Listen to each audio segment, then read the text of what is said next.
अरे कल्लू की अम्मा माफ कर दो, वो तो मोहल्ले में यही सब बता रहे थे कि तुमने बहू को कपड़ा धुलवाने के काम में लगा दिया है। सास को पड़ोसन की बात सुनकर गुस्सा आ जाता है। वो घर पहुंचती है जहां घर के बाहर ही इतने सारे कपड़े सूख रहे होते हैं जितने कि किसी धोबन के घर पर। अरे ओ कल्लू की दुल्हन, बाहर निकल। माँ जी यहीं आ जाओ, बाथरूम में चादर धो रहे हैं हम। अरे अभी हम धोते हैं, तुमको बाहर निकलो। ये आस पड़ोस वाले बोल रहे हैं कि हम बहू से कपड़े धुलवा कर उसे कपड़ा धोने वाली बना दिए हैं। अरे छोड़ो ना माँ जी, किन लोगों की बातों में आती हो। आस पास के लोगों का तो काम ही होता है कि वो किसी तरह सास बहू को लड़ा दे। बहू सारे घर के कपड़े धोती है, ये क्या कम है? बोलिए। सास को भी लग जाता है कि वो बहू का ये सनकीपन नहीं छुड़वा सकती, इससे अच्छा है कि खुद ही चुप हो जाए।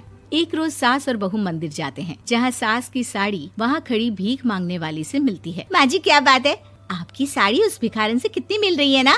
हाँ देखो तो दोनों की साड़ी मिल रही है। क्या बात है कल्लू की अम्मा, तुम खुद को तो अफसर की बीवी बताती हो और ऐसी सिंपल सी प्लेन साड़ी पहनकर घूमती हो। सिंपल और प्लेन नहीं है ये साड़ी। तो क्या सोने के धागे से फूल बने हैं?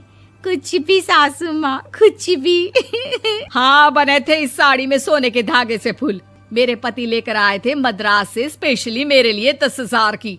ताहे भाई साहब इस भिखारन के लिए भी सेम टू सेम साड़ी लेकर आए होंगे 10,000 की। सास उस वक्त तो कुछ नहीं कहती, लेकिन बहू के साथ घर आती है और अलमारी से एल्बम निकाल कर लाती है। ये साड़ी देख रही है, ये वही साड़ी है जिसे मैंने अभी पहना था। इस साड़ी में ये जो चमकदार फूल दिख रहे हैं ना, ये सोने के धागों से काढ़े गए हैं। लेकिन तू लोकल वॉशिंग मशीन ब्रश से घिस घिस कर सारे फूलों को निकाल कर साड़ी प्लेन कर दी।